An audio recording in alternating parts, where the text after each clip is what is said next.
They were righteous and regarded others with contempt. Two men went up to the church to pray, one a very respected religious leader and the other a tax collector. The strict religious leader, standing by himself, was praying this way: God, I thank you that I am not like other people. Thieves, rogues, adulterers, or even like this tax collector. I fast twice a week. I give 1/10 of all my income. But the tax collector, standing far off, would not even look up to heaven. And I think this might be even more understandable if you remember that within the Roman Empire, this person may have been a very desperate Jewish neighbor, trying to get by and collecting taxes from his neighbors to the Roman Empire, and probably felt terrible about it. It was his way of survival in a very oppressive situation. So he won't look up to heaven, but is beating his breast, saying, God, be merciful to me, a sinner. And Jesus says, I tell you, this man went down to his home justified rather than the other one. For all who exalt themselves will be humbled, and all who humble themselves will be exalted. Here ends the gospel reading this morning. May the church hear what the Spirit is saying today. And at this time, I'd like to invite Carlin Simcox to come up and join Tonya and I for the meditation. Today's meditation is a fictional skit called The Church We Need. And you'll know it's fictional because it's about me going door to door to tell people about our church. Which is not something we usually do around here. And what might happen if I try to do such a thing. So here we go. Let me see, how am I going to do this? Hello, I'm here to tell you about Church of the Savior. Not too scary. Hello, I'm here to tell you about the best church in town. Too arrogant. Hey, I can tell you something about a special church community right here. That sounds goofy.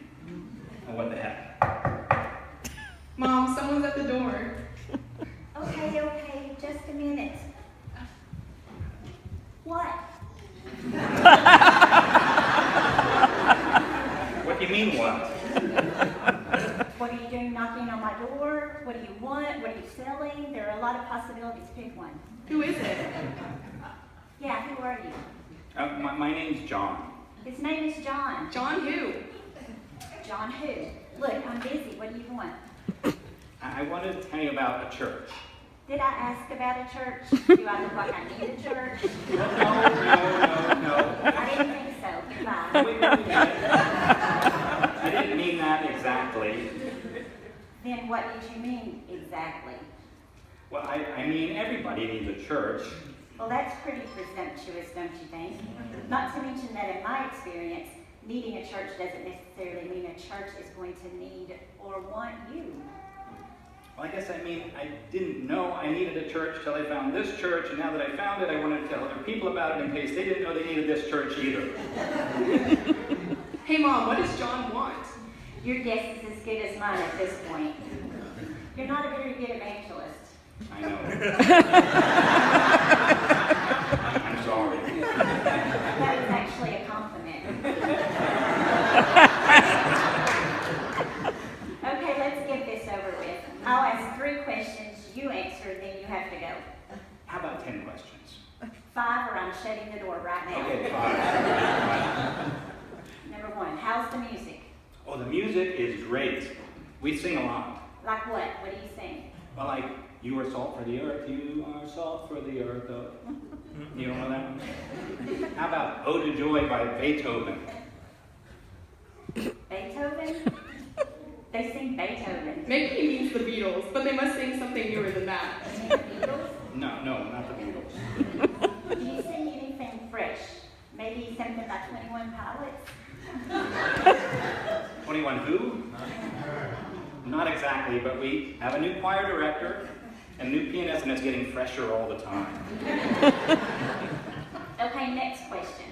Are you going to ask me for money like every Sunday? No, well, yes. Well, not exactly. Do you know what John wants yet? Not exactly. Look, if I have extra money, I've got plenty of ways to spend it. New clothes, a nice coffee at the French market. A movie. Childcare. I understand, I really do. What I mean is that we're not all about money. Yes, we collect money each week, but it's voluntary. We take an offering every week, and we ask our members to consider pledging every year, but it's a voluntary thing. If you were to come to our church, you wouldn't just be giving to some anonymous organization, you'd be part of a community where we pool our money together to try to make something different happen in the world. Like what? Well, lots of things, like creating a safe spiritual home for children and adults. We pool our money to feed those who are hungry, to provide hospitality and support to people struggling with homelessness, to support schools in Palestine and Sudan, to promote more affordable health care for everyone, lots of things. But that's not exactly the point either. Not exactly. Well, in a world that just seems to have less and less neighborliness and spirituality, we're trying to be something else. A spiritual community of love and compassion for us and for others too. That wasn't half bad, Evangelist John. I might make an evangelist out of you yet, but question 3 is going to be a big problem for you. I guarantee it. Try me. Yeah, try it, Mom. Mind your own business. Okay, just how compassionate and loving is this spiritual community of yours? Oh, very. We welcome everyone. Yes, well, everybody says that, but I tend to find the welcome kind of wears out when it comes to a divorced, gay, single mother with tattoos. Would someone like me be welcome at your church? Well, yes. You're already there. I'm already where? At our church. If you take each of those things as a separate category, people who are divorced or gay, or single parents or tattooed, that would cover about half the church in one night.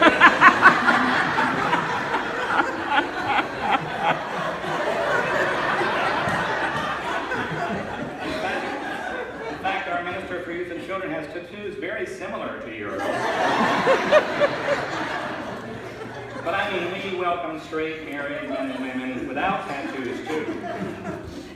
The way we see it, Jesus welcomed just about everyone who came to him, people like him and people that weren't, neighbors and foreigners, men and women, rich and poor, but especially those who were left out.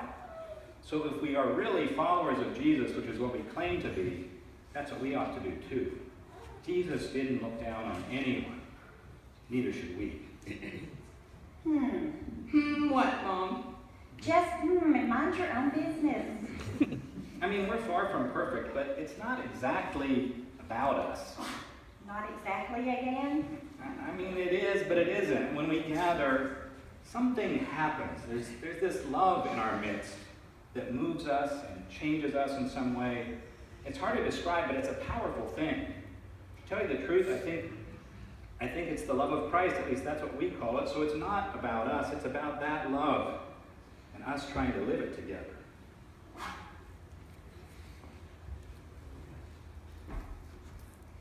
So I would be welcome there even if I didn't have that much to give? Yes, you would. Besides, everybody has something to give. Money, time, talent, service, passion. Everyone has something to give. Small or large, it really doesn't matter. We are a community. We pool our resources and trust it will be enough for whatever God calls us to do, for whatever the love of Christ calls us to do. You know, this world is so messed up, and I would like, to be exposed to something different. Sometimes I dream of a different world, more fair, more kind, more welcoming. More like Jesus. Yeah, I guess, more like Jesus. I think that's what God dreams about too. I wish we could know what God dreams. Well, I think we do. I think that's our job. What do you mean? I mean, I think God dreams in us. We are God's dreamers. At least we're supposed to be. And that's really what we're trying to do together at my church. Dream God's dream as we understand it. Dream God's dream and live it and say it out loud. I mean, we're not perfect, that's for sure, but I think that's what we're trying to do. Hey, look, here's a poem I was hoping to share with someone. It's called I Dream of a Church by Kate Comstead. I think it sort of says something about what we're trying to do. I dream of a church that joins in with God's laughing as she rocks in her rapture, enjoying her art. She's glad of her world, and it's risking and growing. It's the child she has born and holds close to her heart.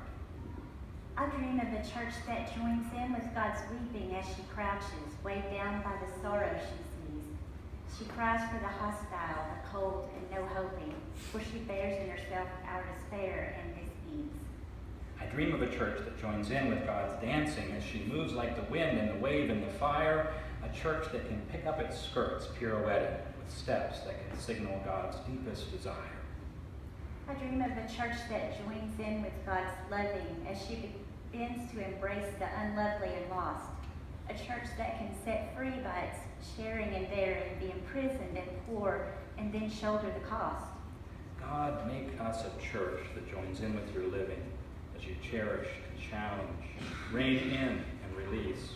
A church that is winsome, compassionate, inspiring, lioness of your justice and lamb of your peace. Well, I like that. You know, you're really weird. Being a good person. I might have to visit this strange church after all, Mr. John the Evangelist. Well, I hope you will. I hope you'll come dream with us. Tell them they've got to sing something more recent than the Beatles before I'm gonna go. You'll go if I say you'll go. Besides, it was Beethoven, silly. Is that a new band? And thus the visit ended.